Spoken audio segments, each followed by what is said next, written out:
Hi, female 18 was always pretty close to my dad. Closer to my mom, but I often visited my dad about 3 or 4 times a week. A few years ago, he started dating Anna. Anna and I always got along, and when my dad proposed, I was happy.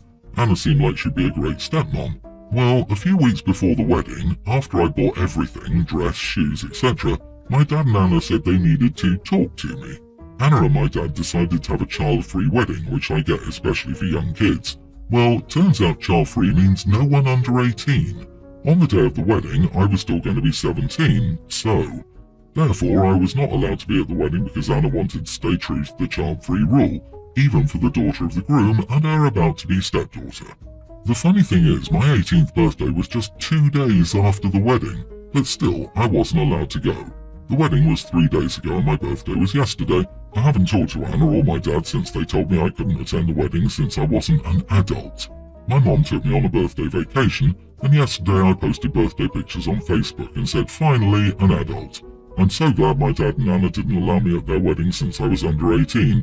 I felt more mature since yesterday. The family was freaking out, asking if it was true and bashing my dad and Anna. I later got a bunch of texts from my dad and Anna calling me immature and a selfish brat, and that's why I was too immature to be at a wedding. I was talking to some friends, and they said I was kind of an idiot for doing that and I should have just let it go. Am I the idiot for being petty and putting on social media the reason I was not at my dad's wedding? Not the idiot. What kind of man doesn't have his own child at his wedding? They made the choice. If they believe it was the right choice, they should have no issue about it being publicly known. Plus, people might well assume you weren't there because you disapproved of his new wife or chose a vacation instead. Ensuring people know why you weren't there saves your own reputation. This is what I'm betting happened too. They probably said you were boycotting the wedding or it was mom's time, so they wouldn't get painted as the idiots they are. The extended family wouldn't be asking you if your post was true if they hadn't been told a different story. Dad and his fiancée lied about why you weren't there. That's why people are bashing them. I'm a bit petty, so I would call Anna her dad's fiancée forever because I never saw her getting married. Oh, I'm in the same boat as you, OP, but I wasn't a child. I was 20 and didn't even know he got married, even though I was around both of them before the wedding. My gran told me she was disappointed that my brother, 19 at the time, and I didn't go to their courthouse wedding. My response was, what wedding? She was freaking angry at them for lying. Honey, the no children was made for you. I'm sorry, but let that sink in. She made that rule to keep you out. You now know where you stand in their marriage. You don't. I'm so sorry. I personally think it was epic. Harsh, but epic. They deserve more than that. I would even update your social media with pictures of their texts. I'd also like to point out something I have yet to see mentioned. As a mother, if I were getting married, I wouldn't plan my wedding for 2 days before my daughter's birthday. The whole, she purposefully chose to have her wedding 2 days before Opie's birthday to exclude her, is even worse when you realise that her dad knew when his new wife picked the date that it was 2 days before his daughter's 18th birthday. I second this. Serious wicked stepmother vibes. 2 days before your 18th birthday. Why shouldn't you speak out about it? Just be grateful she didn't get someone to take you into the woods and try to kill you, I suppose. That mirror of hers will be telling her that you are the fairest of them all. Anna successfully put a wedge between you and your father, which is probably what she was looking for. Single man, no kids. I say this with much hesitation, but my sister-in-law, her husband and their child are all severely obese.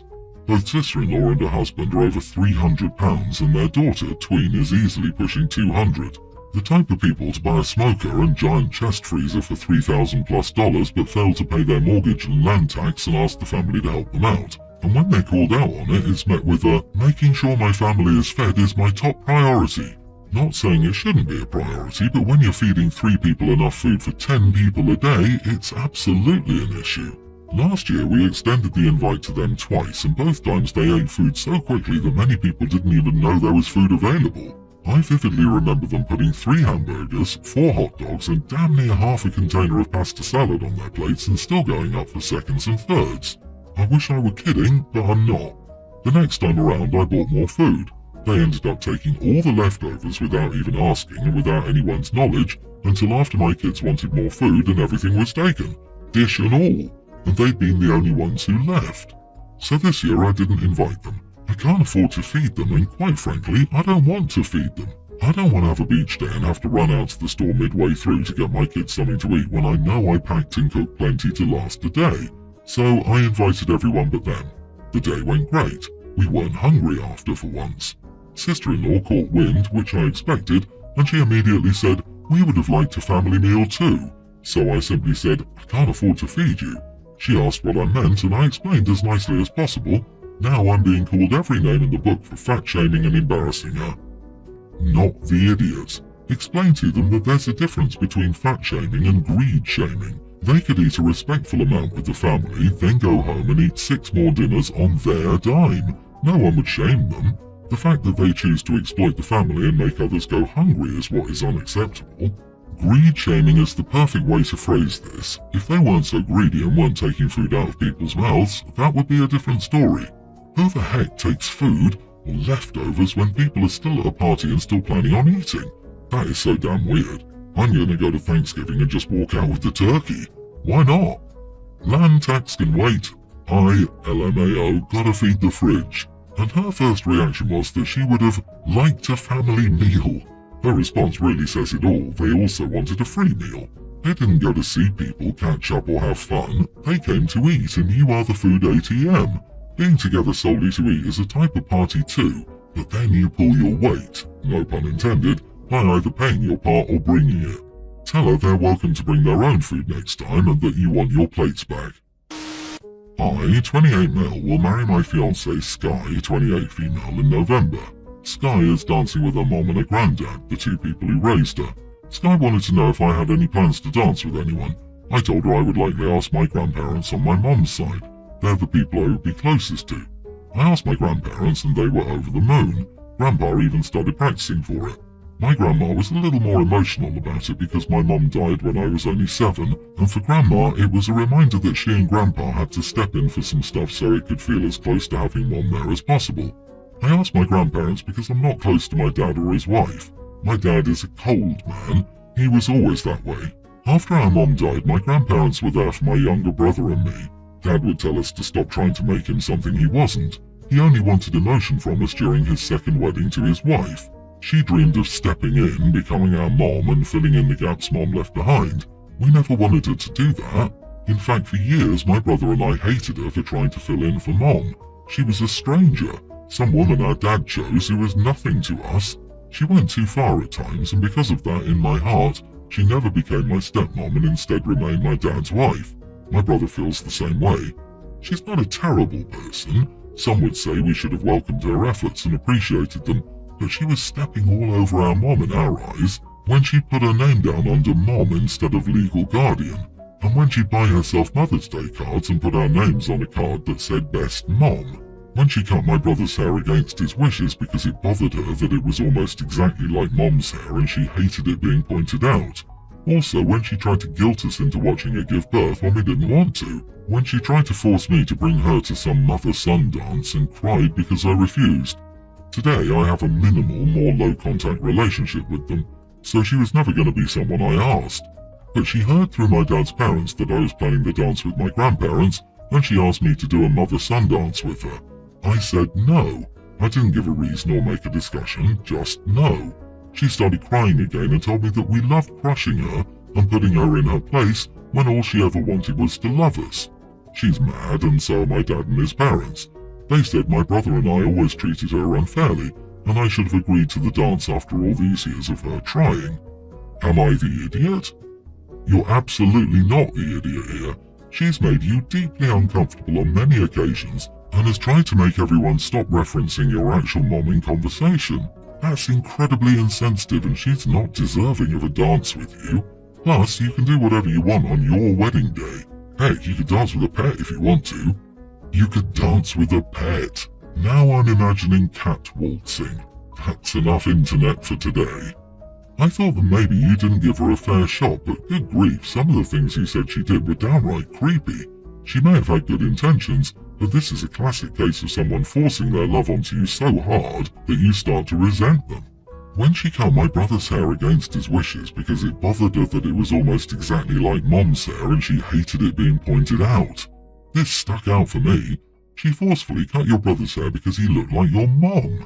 If her overreach wasn't difficult enough, this alone pretty much torpedoed you and your brother ever considering her to be a material figure in your life. She is not your mother. You do not owe her a dance at your wedding. Keep saying no. Me and my ex divorced when our sons were preschool or in pre-tween. We had our moments but actually became terrific friends after we divorced. We'd even spend time together without our kids. We've both remarried and our spouses get along.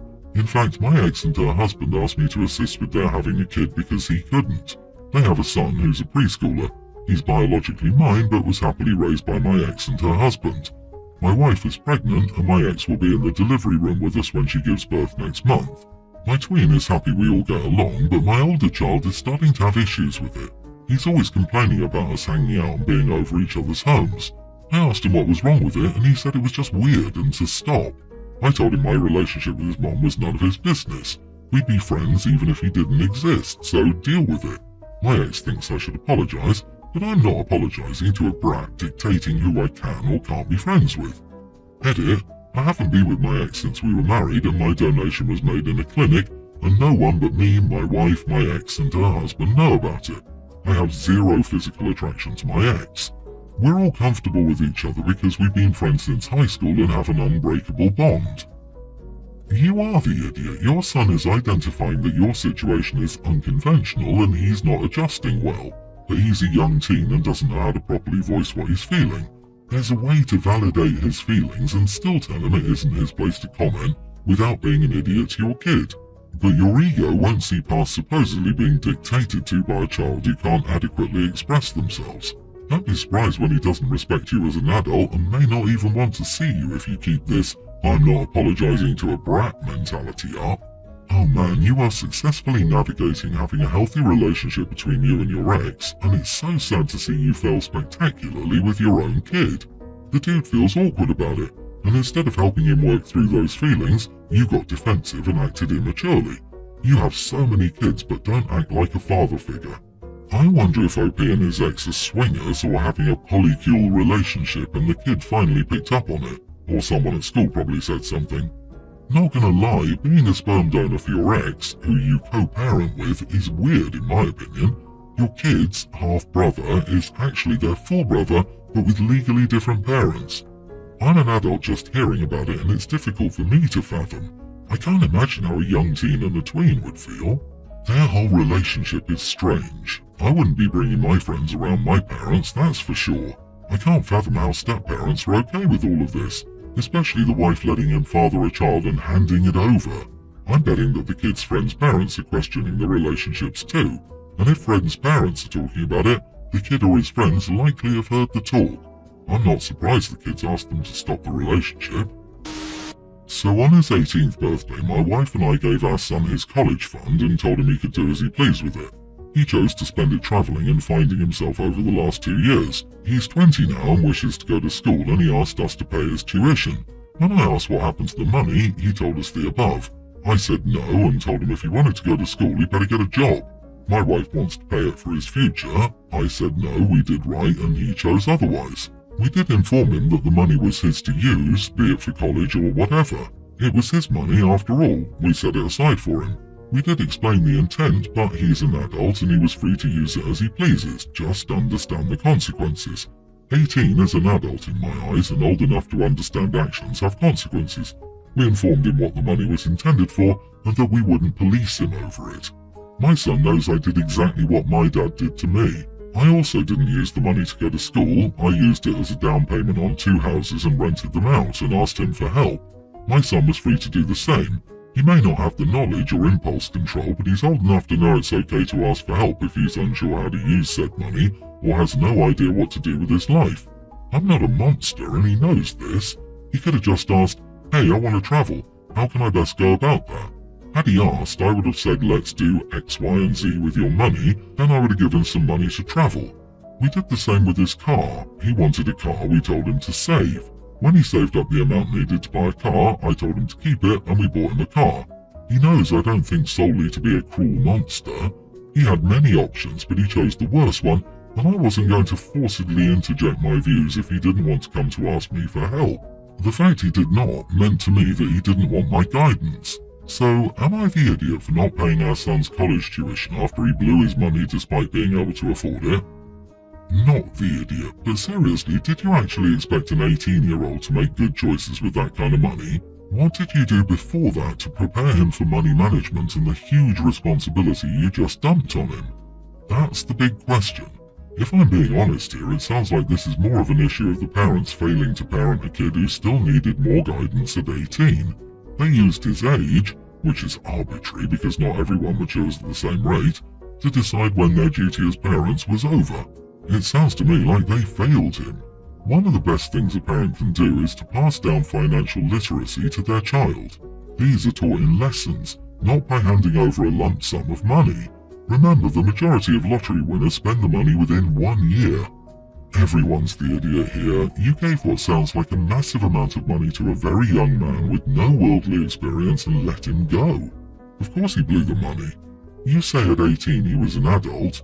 What did you do to prepare him for the real world? And what would happen when that money was gone?